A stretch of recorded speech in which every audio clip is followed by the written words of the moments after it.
The boxing world is buzzing after Turki Alalshik officially announced the upcoming fight between Canelo Alvarez and Terence Crawford. In his tweet, he declared, "We will deliver the fight of the century with Riyadh season on September 12 at Las Vegas Allegiant Stadium. The legend Canelo defends his Ring Magazine title versus the great Terence Crawford. TV platform will be announced soon with big surprise. My brother Dana White will promote this first TKO boxing event with me. It will be something crazy." With this first face-off, the boxing world is electrified, eagerly awaiting what promises to be an unforgettable showdown. During Canelo Alvarez's post-fight celebration after defeating William Skull on May 3, 2025 in Riyadh, Saudi Arabia, Turki Alalshik orchestrated the first face-off between Canelo and Crawford. This surprise moment occurred immediately after Alvarez reclaimed his status as the undisputed super middleweight champion.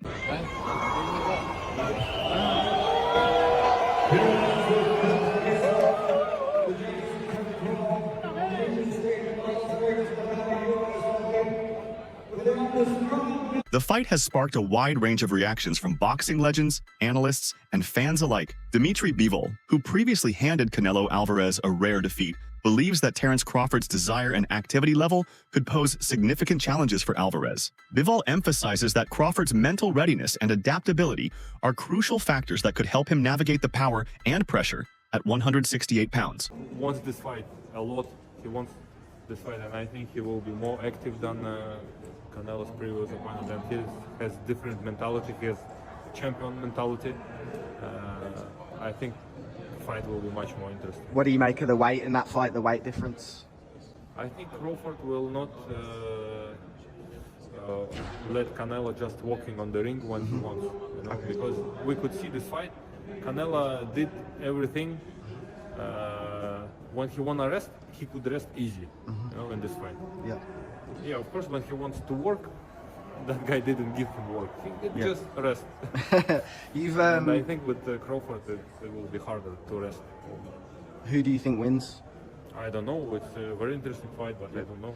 We'll see. Former world champion Amir Khan, who has faced both fighters, highlights the importance of boxing intelligence in this matchup. Khan asserts that while Canelo may have the power advantage, Crawford's superior ring IQ, movement, and speed could be the deciding factors. And a lot, he could have gone either way because I had probably Skull winning by 2 rounds. I mean, I like Canelo. I think he's a great fighter, but the thing is, I think that he was looking he was picking the shots better and landing the better, cleaner shots. Canelo was marked up a little bit, but look, it could have gone either way. Anyway, regardless how the fight went, it was a great performance by both fighters. But it's made a bigger fight happen now with Canelo and Crawford. So yeah, I'm looking forward to that one. Is there more question marks being asked in that fight now? Because a lot of people say, look, Canelo's a bigger guy. He should technically be the bigger guy, have too much weight for Crawford. But from that performance, do you feel like it's a lot tighter and there's a lot more question marks in that fight? Yeah, I mean, you need more than size, you need more than weight, you need more than everything. I mean, I think what you need now is you just need box IQ, the right box IQ, you know what I mean? You need to be smart. And someone like Canelo fighting against Crawford, you need more than power, you need more than speed, you need ring IQ, you need literally everything, because this is the 2 best pound-for-pound fighters who are going to be fighting each other, even though Crawford's going to be giving away a lot of weight. But I feel that it could go either way. Boxing legend Roy Jones Jr. points out that the outcome may hinge on Canelo's approach to the fight. If Alvarez enters the ring underestimating Crawford, believing he can easily outbox him, he might be setting himself up for defeat. Jones emphasizes the need for Canelo to respect Crawford's skills and prepare accordingly. Favor in that fight? You know, it's a hard one to call, and I'm going to tell you why it's a hard one to call. It's a hard one to call because it'll all be predicated upon how Canelo approaches the fight. If Canelo approaches the fight like he's the man, he can box and outbox Terence Crawford, he'll get beat. If he comes out and shows that he really wants to go out and prove whether he's still the best, he might win. So it all depends on which Canelo comes to the dance. And just 2 more. Jaron Ennis, a lot of people say the similarities between you and him. What do you think of this fight coming up with Stanionis? We're going to find a lot about Jaron Ennis against Stanionis, because Stanionis is a very good prospect, up and coming. Hall of Famer Juan Manuel Marquez expresses skepticism about the fight, cautioning that moving up in weight could be detrimental for Crawford. He believes that weight divisions are established to ensure fair competition and that Crawford might be overextending himself by challenging Alvarez at super middleweight. I don't like the fight because Terence Crawford is a good fighter, but in the sport of boxing, it has divisions. You know what I mean? You know? Right. Weight classes. You know, yeah, weight classes for a reason. Weight classes for And Terence Crawford is a good fighter in super lightweight, welterweight, super welterweight, but I think more. I remember when Terence Crawford fought with Madrimov. Yes. He looks slow. He looks with no power, and three more divisions, two more divisions. I think it's a top fight for Terence Crawford, but Terence Crawford is a great fighter. He has a great defense. He has a good combination punches, but I think the weight class is no good for him. William Skull, who recently faced Canelo Alvarez, acknowledges the significance of the upcoming bout between Alvarez and Crawford. While he didn't provide an in-depth analysis, Skull recognizes the high stakes and the excitement surrounding the matchup. No, pues es una cajita sorpresa, no se sabe. Hay que esperar la pelea ahí y después ver la decisión, pero todavía no tengo nada así claro. Well, I really have nothing much to say. Boxing is like a Pandora's box, so it's about to wait and see. Terence Crawford views the fight as the most significant opportunity of his career. He acknowledges Canelo Alvarez as the face of boxing and is eager to showcase his skills on such a grand stage. Crawford's confidence and readiness to seize this moment reflect his ambition to cement his legacy in the sport. Fighting boxing. Well, Canelo's the face of boxing. He's the best fighter for Terence Crawford out there. He's the biggest fight for Terence Crawford out there. So that's why Terence Crawford want to take the opportunity to share a ring with another great. How do you beat him? You'll see. Come 12. Everyone's talking about the weight differences. What's your kind of response to that, Terence? That's why we fight the fight. So September 12th, we all going to see if the weight going to make a difference or not. Do you want to fight him twice and then retire? Is that kind of the ideal thing for you? One fight at a time. One fight at a time. Canelo Alvarez hopes that Crawford approaches the fight with a mindset geared toward delivering an exciting performance. Reflecting on his bout with William Skull, Alvarez expresses a desire for opponents who aim to engage rather than merely survive the rounds. He believes fans deserve a thrilling contest and expects Crawford to rise to the occasion. That's a mediocre mind because they come just to survive, to go to the 12th round. That's a mediocre mind.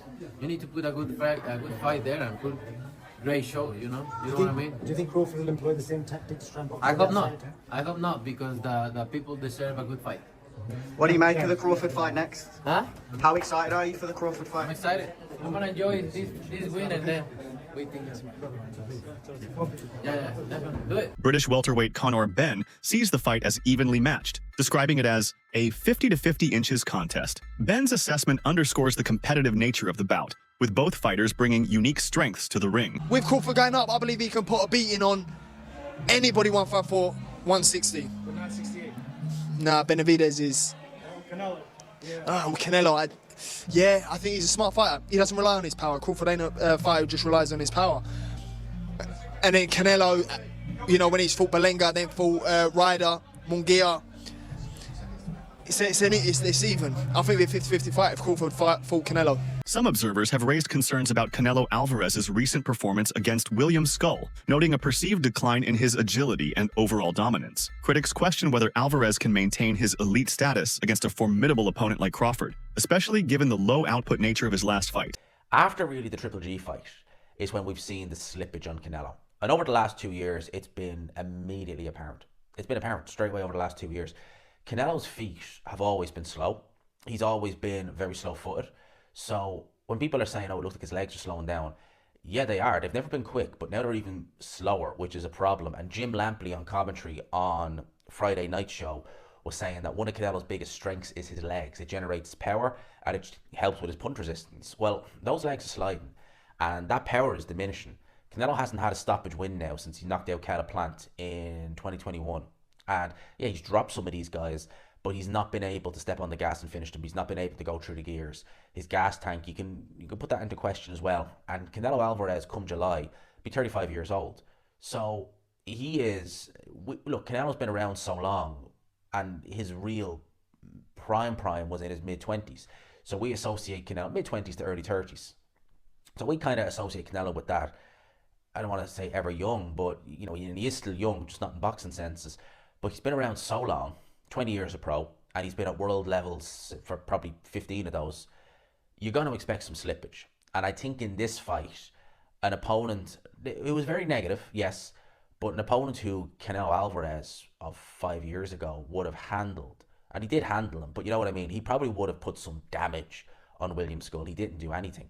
He didn't look good. And William Skull played his part in that, it has to be said. As I said, you fight that negative, there's only so much you can really do, you know. even if you're Canelo Alvarez, even if you are Alexander. Trainer Joel Diaz argues that the size difference between the fighters could be a decisive factor. He believes that Alvarez's ability to absorb punches from larger opponents gives him an edge, suggesting that Crawford might struggle to make a significant impact at the higher weight class. A lot of people that say that Crawford can beat Canelo, no problem. I mean, I respect that, but I just think they're stupid. I mean, excuse my language. The size difference of a bigger man changes everything with one punch. And I can see the same thing. I mean, you saw Canelo Alvarez fighting Amir Khan. Now, look at this.